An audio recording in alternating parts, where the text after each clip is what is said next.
Thank you guys for joining me here on the last segment of today's show. Looking ahead a little bit to week 14, not going through all the game picks and things like that, but I couldn't help myself but talk about the Falcons and the Vikings game.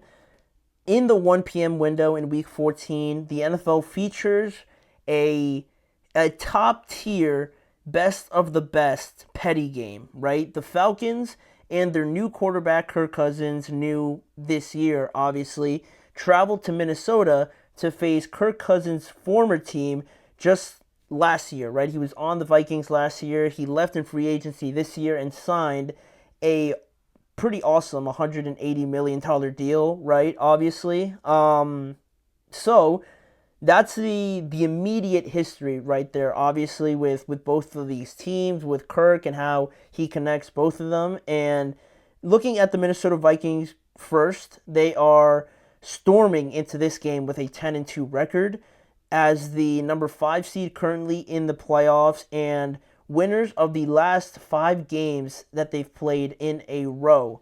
They are, much like we talked about with the Seahawks, they are very much one of the best teams in the NFL. That kind of distinguishes them from the Seahawks, but also it looks like they're playing their best football at the right time. So the Vikings are in just as good a form as most teams in the NFL right now, whereas the Falcons and Kirk Cousins aren't really in that same conversation, right? They're trying to steal a much needed win because they're currently sitting at a 6-6 record, losers of the last 3 straight games for them, and they've allowed Tampa Bay to come all the way back from a pretty low point in the season where I believe the Buccaneers were 4-6 or 3-6 at one point when Godwin went down, Mike Evans went down. They lost to the 49ers, the Chiefs, and I believe the Falcons in that stretch of games as well. So they were at a pretty down point in the season around then, but now, after their bye week, after they were able to win their last 2 games, now they're both sitting at 6-6 with the same record, right? And I would have to assume the Falcons are definitely starting to feel that pressure, right, of not giving up this lead, especially because when you beat a division rival twice in a year, that should be pretty good to at least finish above them in that division, right? But it's obviously not looking like that, at least right now, because both of the Falcons and the Buccaneers are trending in opposite directions, it seems like. And as things stand right now, it's funny because this matchup could be a little playoff preview because as the standings are right now, the Falcons are the number 4 seed, and I just mentioned the Vikings being the number 5 seed, so they would match up against each other in the first round of the playoffs, right, in the wild card round. But the game would take place in Atlanta, obviously, not Minnesota like it is this week. So this could be a little preview to what we see in the playoffs potentially, which would obviously be more more high stakes, obviously. But right now, it's still has a lot riding on it for all the reasons that I mentioned before. And also, you can't forget, we just talked about Kirk Cousins and how he connects both teams. We can't forget about Sam Darnold either, because he's been playing very good over the last couple of games, especially Chicago and this past week against the Cardinals.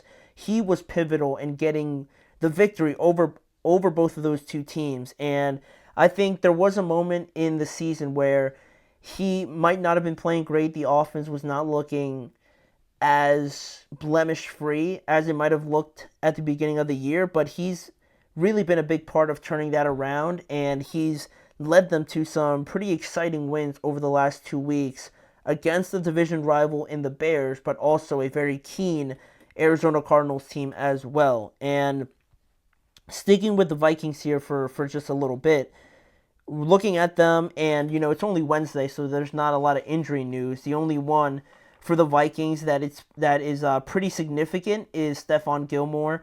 Their defensive back suffered a strained left hamstring last week, and he's questionable as of right now at like 7:30 p.m. Eastern time on a Wednesday. So you don't really know where he'll be on Saturday or Sunday, obviously, but he's one of the most significant ones to keep track of going into this game.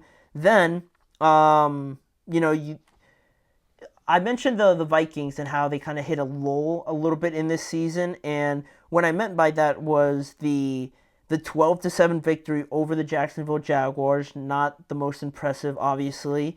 Then you get that 21-13 victory over the Indianapolis Colts, which is a win. Obviously, that's great, but the first half definitely did not look great. There was a lot of mistakes, and it just looked pretty sloppy. Then the second half, obviously, it looked better, but you need to be more consistent. Then also you had losses to the Los Angeles Rams that weren't great either. You know, the offense started pretty well, then it just died off, and it got overwhelmed by the Rams offense, right? Then the loss to the Lions wasn't like too egregious, but even still, it's mainly about all the other games that I mentioned and how you still felt a little bit of doubt. At least I did with this team and the offense that maybe looks very good in some moments, but is it really that talented? Is it really well put together that they should be beating some of these teams by like a touchdown or two, but they're playing them pretty close? So I had my doubts about them, you know, a few weeks ago when that was going down, but ever since that Titans game and then, you know, leading up until the games just recently, I think it's shown me a lot more of what I thought this offense could be compared to what it was, you know, against the Rams, against the Jaguars, and against the Colts, right?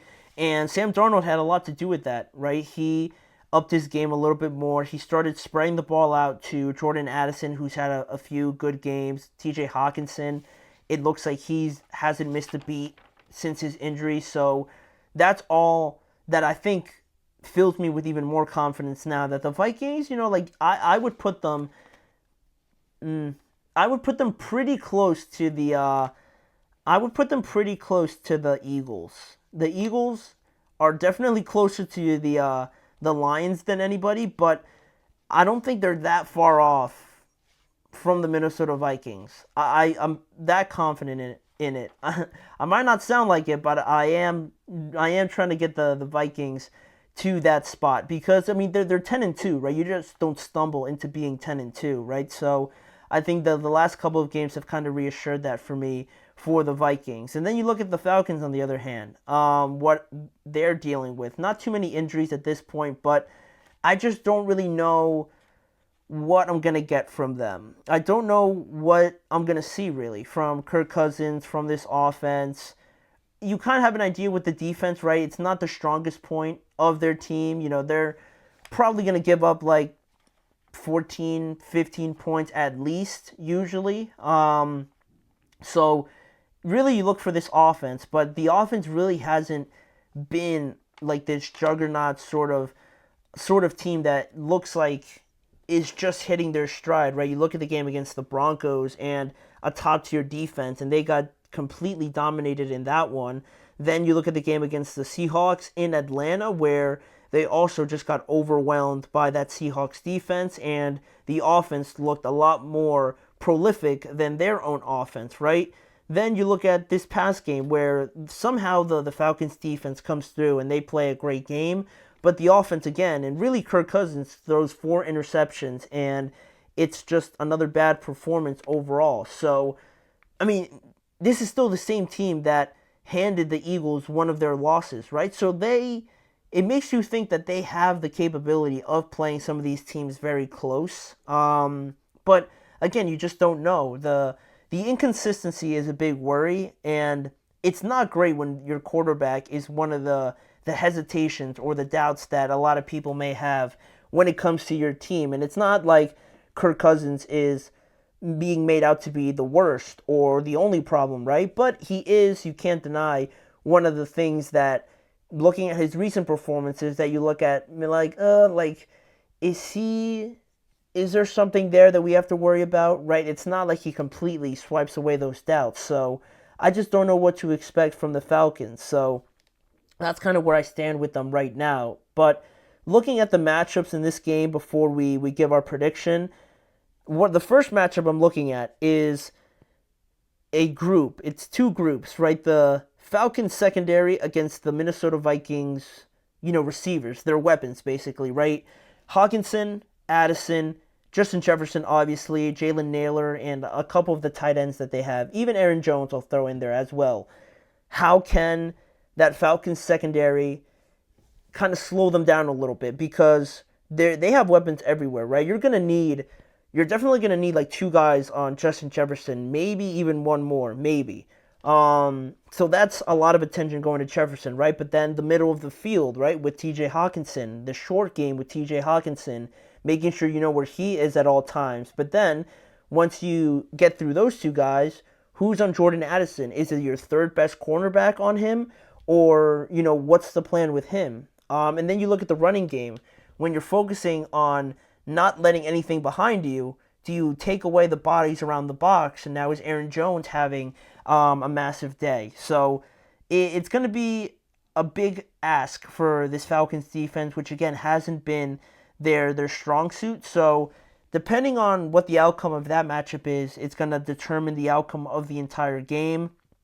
Obviously, then the other matchup I'm looking at is Bijan Robinson going up against the top-rated run defense for the Minnesota Vikings. You have Phillips in there, you have Jonathan Grenard, who's been great, and really just their whole front 7 with Alex Van Ginkel coming down and whatnot, and Blake Cashman, excuse me. Those 2 guys are very underrated for them. Their run defense and the Ravens' run defense are the 2 best in the NFL right now. So Bijan is a huge part of this offense and how successful they are. So is he going to be taken out of the game, or is he going to take it to this defense? Whatever the outcome is, it's going to throw the other one a lot off of their game. So that's obviously going to be a huge determinant in this game. And then lastly, I have the Falcons offensive line going up against the Vikings number 4 pass rush, front line, defensive line, basically. The Vikings have 39 sacks this year. They're number 4 in the NFL in that regard. And again, they come after you. They get to that quarterback. Brian Flores does a good job of bringing the blitz, showing you different things, confusing you. A lot of what the Chargers did, and they were pretty successful with altering Kirk Cousins, obviously. And they didn't even sack him, really. They might have sacked him 1 time, whereas the Vikings might get to Kirk Cousins a couple times, and then you don't really know what you're doing. So that's a big worry for me, and it's obviously going to be a huge matchup. But because of that, I'm going to go with the Vikings to win this game. I think they're going to win this game because mainly of that defense, and I just don't feel overly confident that the Falcons defense can respond back-to-back weeks and hold any offense to like 14 points. So the Vikings are also at home, and I think Sam Darnold is going to also want to have a point be proven in this game as well, to kind of re-emphasize and reassure everybody that he is capable of these big moment plays and whatnot. So I'm going to go with the Vikings. I think they have more than enough to get it done this upcoming week in the NFL. So with that being said, now that does conclude our show for today. Thank you guys for joining me. Please remember to like, follow, and subscribe to the show, as well as following the network on all forms of social media. And if you want to see more of the Chip Shot Football podcast, check out the Podcast Network channel and the GSMC Sports Network channel on YouTube.